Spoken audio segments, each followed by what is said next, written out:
تیسری بات جو اس ضمن میں بیان کرنا چاہتا تھا، وقالت اليهود عزير ابن الله وقالت النصارى المسيح ابن الله ذلك قولهم بأفواههم يضاهئون قول الذين كفروا. قرآن کہتا ہے یہودیوں نے کہا کہ عزیر اللہ کے بیٹے ہیں، نور من نور اللہ، اللہ کے نور کا حصہ، اللہ کا حصہ ہی ہے، اور جب بیٹا ہوتا ہے وہ باپ کا حصہ ہوتا ہے. یہودیوں نے عزیر علیہ السلام کو اللہ کا بیٹا کہا، وہ بھی کافر. عیسائیوں نے عیسیٰ علیہ السلام کو اللہ کا بیٹا کہا. قرآن کہتا ہے یضاہئون قول الذین کفروا من قبل قاتلہم اللہ، اللہ ان کے ٹکڑے کرے، ان کا برا ہو. انا یؤفکون، یہ کہاں پھر رہے ہیں؟ یہودی عزیر علیہ السلام کو بیٹا کہیں تو وہ بھی کافر، عیسائی عیسیٰ علیہ السلام کو اللہ کا بیٹا کہیں، قرآن کہتا ہے کفر، انہوں نے بھی کفر کیا. اسلام کا نام لینے والا اس طرح کے الفاظ بول دے، اس کو خوف نہیں اللہ تعالیٰ کا آتا کہ میں کیا بن جاؤں گا؟ اور اللہ رب العزت قیامت کے دن مجھ سے پوچھیں گے تو میں کیا جواب دوں گا؟ تیسری دیوار اس وقت گر جاتی ہے جب ایک شخص کہتا ہے اللہ کے رسول ہر جگہ حاضر ناظر ہے. وہ ایک حدیث میں آتا ہے کہ وہ جب مدینے میں اونٹنی پہ بیٹھے تھے اللہ کے رسول، تو کس کے گھر کے سامنے بیٹھے تھے اونٹنی؟ بولے تو صحابہ کیا چاہت رکھتے تھے؟ ہمارے گھر میں آئے کو کہتے تھے ہمارے گھر میں، تو وہ تو ہر جگہ موجود تھے، تو پھر خاص کیا مانا؟ آپ نے مکہ سے مدینہ ہجرت کی تھی بلا؟ کہتے ہیں وہ حدیث میں آتا ہے کہ غار ثور میں گئے. ہے غار ثور مکہ میں؟ بولیں کتنے دن رہے تھے وہاں؟ 3 دن. پھر کیا ہوا تھا؟ کہاں گئے تھے؟ دیکھ لیں، صحیح سی بات کر رہے ہیں، گئے تھے مدینہ. کہتے ہیں 8 دن میں پہنچے تھے. تو وہ تو مدینہ میں بھی تھے اور مکہ میں بھی تھے، تو جانے آنے کا کیا معنی ہوا؟ کیا معنی ہوا؟ اگر وہ ہر جگہ تھے اور ہیں، آج کہنے والے کہتے ہیں، میرے بھائیوں مکہ سے مدینہ ہجرت کا معنی کیا ہے؟ وہ ابو ایوب انصاری رضی اللہ تعالیٰ عنہ کی قسمت جاگی، ہر بندہ ہی بولتا ہے، وہ تو ہر گھر میں ہی تھے. تو پھر ابو ایوب انصاری کی قسمت اکیلے کی کیسے جاگی، باقیوں کی کیوں نہ جاگی؟ پڑھتے نا کتابوں میں، میٹرک کا طالب علم بھی جانتا ہے کہ اونٹنی جا کے بیٹھی تو کہاں بیٹھی؟ صحابی کے گھر کے سامنے. تیسری دیوار ہے کہ دین کے لیے، اور آپ کو پتہ اسلامی حکومت کا قیام مدینے میں ہوا. یہ تیسری دیوار ہے، اسلام کی حکومت ہی نہیں بنی، نہ اللہ کے رسول مدینہ گئے، کیونکہ ہر جگہ ہی موجود تھے. وہ انسان کو سمجھ نہیں آتی میں بولتا کیا ہوں، اس کا معنی کیا نکلتا ہے. چوتھی دیوار اس وقت گر جاتی ہے جب ایک شخص کہتا ہے کہ اللہ کے رسول مختار کل ہے، بچی کھچی ایک ہی خاص باقی ہے جس کو لے کے ہم جی رہے ہیں کہ اللہ کے رسول کی اطاعت کریں گے، قیامت کو اللہ کے رسول ہماری شفاعت کریں گے اور ہم جنت میں چلے جائیں گے. جو مختار کل ہوتا ہے وہ کسی سے گزارش کرتا ہے؟ بولے وہ کسی سے مشورہ کرتا ہے؟ مختار کل کا معنی کیا ہے؟ کلی اختیار اس کو ہے. مختار کل جو ہے وہ کسی سے مانگتا ہے؟ اللہ کے رسول کیا فرماتے ہیں؟ قیامت کا دن ہوگا میں رب تعالیٰ کی عرش قریب سجدہ ریز ہو جاؤں. اللہ فرمائیں گے ارفع رأسک وسل تعطى واشفع تشفع، مانگیے جو مانگتے ہیں، ہم آپ کو عطا کرنے والے ہیں. تو عطا کرنے والا کون ہے؟ مختار کل تو پھر وہی ہوا نا. اللہ کے رسول فرماتے ہیں ان اللہ هو المعطی وانا القاسم، میں تو تقسیم کرنے والا ہوں، دینے والا کون ہے؟ صحیح بخاری کی روایت ہے. تو یہ چوتھی دیوار گرتی ہے جب مختار کل کو کہتا ہے، اس کا مطلب شفاعت ختم، کیونکہ شفاعت اللہ کے رسول نے کرنی ہے اور اللہ رب العزت سے مانگیں گے، اللہ رب العزت ان کو راضی کریں گے اور امت کے حق میں ان کی سفارش کو قبول فرمائیں گے۔ اللہ سبحانہ و تعالی ہمیں اس بات کی سمجھ عطا فرمائے۔ شرک کا دوسرا سبب الافراط فی المدح والتجاوز فی والغلو فی الدین، جب انسان تعریف میں مدح کے اندر تجاوز کرتا ہے تو یہاں سے پھر شرک پیدا ہوتا ہے۔ رسول اللہ صلی اللہ علیہ وسلم نے فرمایا ایاکم والتمادح فإنه ذبح، حد سے زیادہ تعریف کرنے سے بچو، یہ تو ذبح کرنا ہے۔ ایک شخص نے بڑی تعریف کی، رسول اللہ صلی اللہ علیہ وسلم نے فرمایا قد قطعت عنقہ، تو نے تو اس کی گردن توڑ دی۔ اور ایک صحابی کی تعریف کرنے والے نے تعریف کی، وہ کہتے تشریف رکھو ذرا میں بھی آتا ہوں، گئے مٹی لے کے اور اس کے منہ میں ڈالی، کہتے میں نے آپ کو کیا کہا تو میں نے کیا کہا، میں نے بھی تو سنت پہ عمل کیا۔ حدیث میں آتا ہے اذا رأیتم المداحین فاحصوا فی افواہہم التراب، جو تمہاری تعریف کرتے اس کے منہ میں مٹی ڈالو۔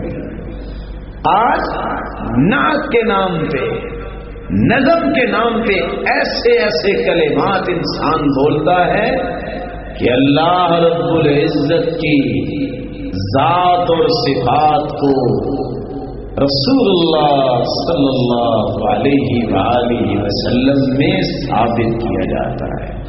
مسلمانوں صرف ایک خواہش ہے، میرے بھائیوں صرف ایک طرف ہے جو میں آپ کے سامنے پیش کر رہا ہوں، اور میرا ایمان ہے کل کائنات میں اگر اللہ نے سب سے اعلیٰ ہستی پیدا کی ہے تو محمد رسول اللہ صلی اللہ علیہ وسلم، اور قیامت تک پیدا ہو سکے گی اس جیسی ہستی، لیکن ہے وہ اللہ کی مخلوق، وہ اللہ نہیں ہے۔ اللہ رب العزت خالق ہے، مخلوق میں سے پوری کائنات سے اعلیٰ ہے، اور جس کا یہ عقیدہ نہیں اس کا ایمان ہی نہیں ہے، وہ سب سے اعلیٰ ہے، ان کی ذات بھی سب سے اعلیٰ، ان کی صفات بھی سب سے اعلیٰ، اور ان کی زبان مقدس سے نکلی ہوئی بات بھی سب سے اعلیٰ ہے۔ تیسرا شرک کا وسیلہ جس سے شرک بنتا ہے، جب کوئی شخص بناء المساجد علی القبور وتصویر الصور فیہا، جب قبر کے اوپر مسجد بنائی جائے تو یہ شرک کا راستہ کھلتا ہے۔ رسول اللہ صلی اللہ علیہ وآلہ وسلم نے فرمایا ان اولئک اذا كان الرجل الصالح مات بنوا على قبره مسجدا وصوروا فيه تلك الصور اولئک شرار الخلق عند اللہ یوم القیامہ۔ ماریا نامی گرجے میں ام سلمہ رضی اللہ تعالی عنہ نے دیکھا گرجے کے اندر تصویریں بنی ہوئی ہیں۔ رسول اللہ صلی اللہ علیہ وسلم نے فرمایا یہ وہ لوگ ہیں جب ان میں سے کوئی نیک دنیا سے چلا جائے تو اس کی قبر پہ مسجد بناتے ہیں اور پھر تصویریں بھی لٹکاتے ہیں، بدترین خلائق ہیں یہ لوگ قیامت کے دن۔ بلکہ فرمایا لعنت اللہ علی الیہود والنصارى اتخذوا قبور انبیائهم مساجد، اللہ کی لعنت ہے یہودی اور عیسائیوں پر کہ جنہوں نے اتخذوا قبور انبیائهم مساجد، انبیاء کی قبروں پر مسجدیں بنا لی۔ بلکہ رسول اللہ صلی اللہ علیہ وآلہ وسلم نے فرمایا فإنی انہاکم عن ذلک، مسلمانوں میں تم کو منع کرتا ہوں۔ چوتھا سبب اتخاذ القبور مساجد، مسجد بنی ہے اس میں قبر بنائی جائے۔ رسول اللہ صلی اللہ علیہ وآلہ وسلم نے فرمایا اللہم لا تجعل قبری وثنا یعبد، اے اللہ میری قبر کو بت نہ بنانا جس کو لوگ پوجیں۔ اشتد غضب اللہ علی قوم اتخذوا قبور انبیائهم مساجد، اللہ کا غضب اس قوم پہ ہوتا ہے جنہوں نے اپنے انبیاء کی قبروں کو مسجدیں بنا لیا۔ رسول اللہ صلی اللہ علیہ وآلہ وسلم نے اس بات سے بھی منع کیا، اور اس سے بھی شرک کا دروازہ کھلتا ہے۔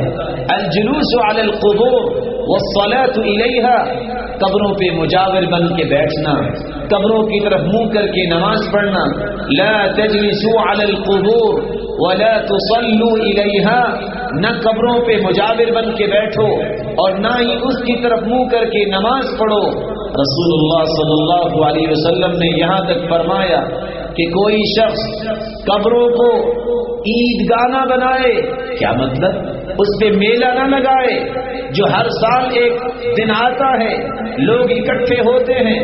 لا تجعلوا بیوتکم قبورا ولا تجعلوا قبری عیدا، میری قبر کو بھی میلہ گانا بنانا اور نہ ہی اپنے گھروں کو قبرستان بناؤ۔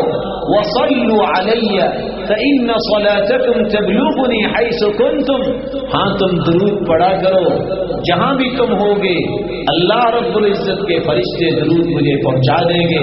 رسول اللہ صلی اللہ علیہ وسلم نے فرمایا لا تجعلوا بیوتکم مقابر، اپنے گھروں کو مقبرے مت بناؤ۔